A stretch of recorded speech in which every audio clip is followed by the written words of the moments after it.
જાનમાં જતી કારે એક્ટિવાને અડફેટી લીધું તો ટોળાએ કારમાં તોડફોડ કરી નાખી.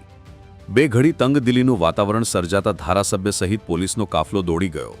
ઘટના અમદાવાદના પાલડી વિસ્તારમાં વિશ્વકુંજ 4 રસ્તા પાસે બની, જ્યાં ગઈકાલે 20 નવેમ્બરની રાતે 2 થાર ગાડી અને ટુ વ્હીલરો સાથે લઘુમતી સમાજના યુવકો મિર્ઝાપુરથી દાણી લીમડા જાન લઈને જઈ રહ્યા હતા.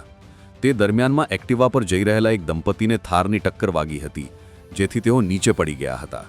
ઘટનાને લઈને સ્થાનિકોનું ટોળું ભેગું થઈ ગયું હતું, જ્યાં ઈજાગ્રસ્ત મહિલાને હોસ્પિટલ ખસેડાયા હતા તો અકસ્માત સર્જનારા થાર ચાલક યુવકને પકડી રાખવામાં આવ્યો હતો. હવે પોલીસ પહોંચે તે પહેલા ઘટના સ્થળે ભેગા થયેલા ટોળાએ ઉશ્કેરાઈને ગાડીમાં તોડફોડ કરી હતી.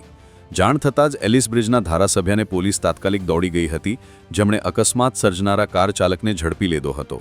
આ મામલે તેના વિરુદ્ધ એન ડિવિઝન ટ્રાફિક પોલીસમાં ફરિયાદ પણ નોંધાઈ છે.